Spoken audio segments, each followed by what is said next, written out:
우리는 어차피 부담도 늘리고 혜택도 늘려 가야 되는 상황이 있어요. 지금 이 상태로는 존립하기 좀 어렵습니다.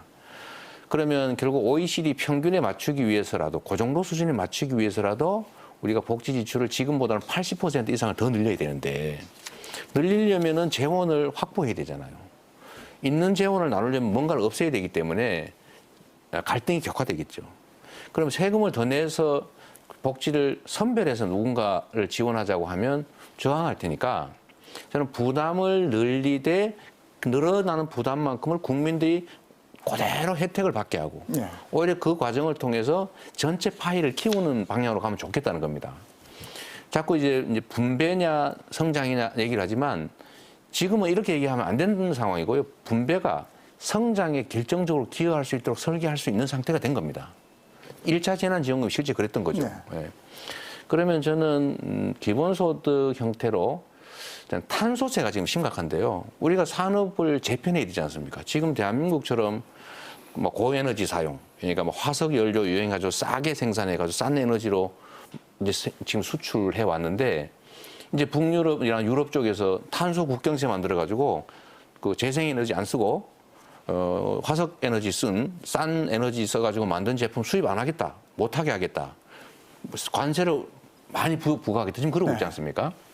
그럼 현재 상태로 가면 탄소 배출을 계속 많이 하는 방식의 산업 구조는 어느 순간에 무너지게 생겼는데, 이걸 완화하는 방법이 뭐겠어요?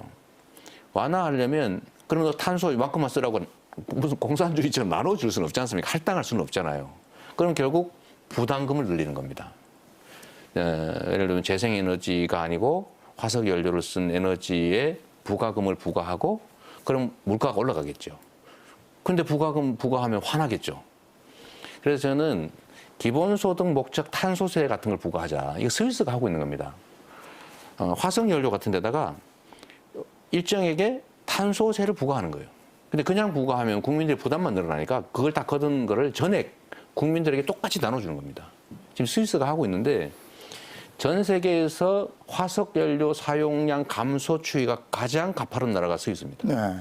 왜냐하면 국민들이 동의해요. 왜냐하면 자기들이 부가금 내는데 압도적 다수의 국민들은 내는 것보다 부담하는 것보다 받는 게 많거든요. 네.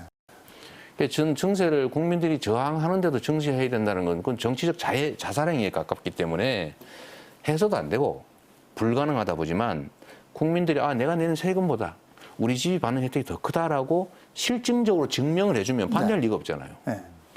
저희가 기본소득 목적의 토지에 부과하는 국토보유세를 일정액으로 부과한 다음에 이걸 전 국민한테 똑같이 나누는 거를 시뮬레이션을 해보니까 94%는 가구별로 94%는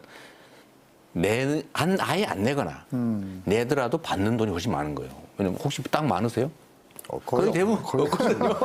왜냐하면 토지에다 부과를 하면 땅 부자들 일부만 부담이 크지 나머지는 거의 똑같아요. 그러니까 이게 부동산 문제를 해결하기 위해서도 사실 양도세를 부과해도 방법이 없고, 무슨 금융 제재를 해도 방법도 없고, 거래 제한을 해도 방법이 없지 않습니까?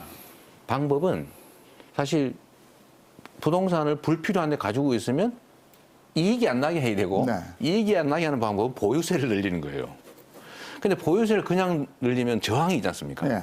그 보유세를 늘리는 대신에 거둔 보유세를 전부 국민에게 똑같이 나눠서 기본소득으로 지급하고, 거기다가 예를 들면 이제 지역화폐 방식을 동원하면 경제 효과도 있으니까요. 이러면 압도적 다수는 이익이니까 찬성할 거 아닙니까? 저는 기본소득을 작년 1차 재난지원금 2회분 정도. 작년에 한번 가구별로 한 100만 원쯤 됐잖아요. 근데 그 정도를 1인당 25만 원. 이 정도를 2번 하려면 25조 정도 필요하잖아요. 26조 정도가. 근데 그거는 일반 회계 560조 정도에서 회계 조정을 하면, 예산 절감을 하면 충분히 조달할 수 있습니다.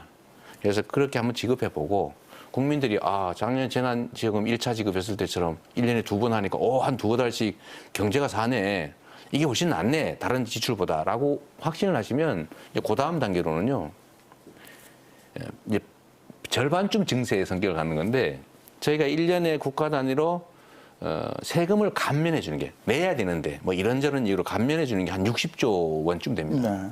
그거를 순차적으로 조금씩 줄여가는 거예요.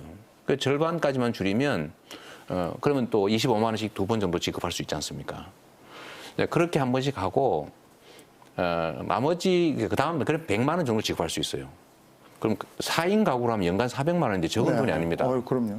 뭐 이걸 가지고 누구는 월 뭐로 나누니까 8만 몇천 원밖에 안 되는데 뭐 용돈 소득이다 이런 식으로 비난하는 분이 있었지만요. 서민 가구에 아이 어른 가릴 것 없이 8만 몇천 원은 정말 큰 돈입니다. 네. 그러니까 이렇게 해서 국민들이 감면을 해서 그것도 사실상 증세니까요. 감면을 해서 이렇게 해보니까 경제 효과가 크네, 소득 재분배 효과도 크네, 필요한 정책이네라고 동의를 하게 되면 목적세를 조금 걷는 거예요. 요거는 세금을 걷는데 딴 데 안 씁니다. 100% 기본소득으로 지역화폐로 지원합니다. 네. 라고 해서 조금 더 해보는 거예요.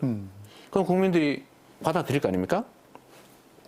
그럼 조금 더 늘리고 이렇게 해서 이걸 아주 한 십몇 년 이렇게 장기 목표를 가지고 늘려가는 거예요. 국민 동의를 받았을 때는 가능할 거라고 보고요. 누가 그런 걱정을 하시던데 이재명 지사 저 사람은 막 밀어붙이는 걸 보니까 혹시 아무거나 막 밀어붙이지 않을까 이런 걱정을 하시는 게 있더라고요. 저는 다 합의해서 처리합니다. 네. 동의할 수 있는 조건을 만드는 거죠. 네.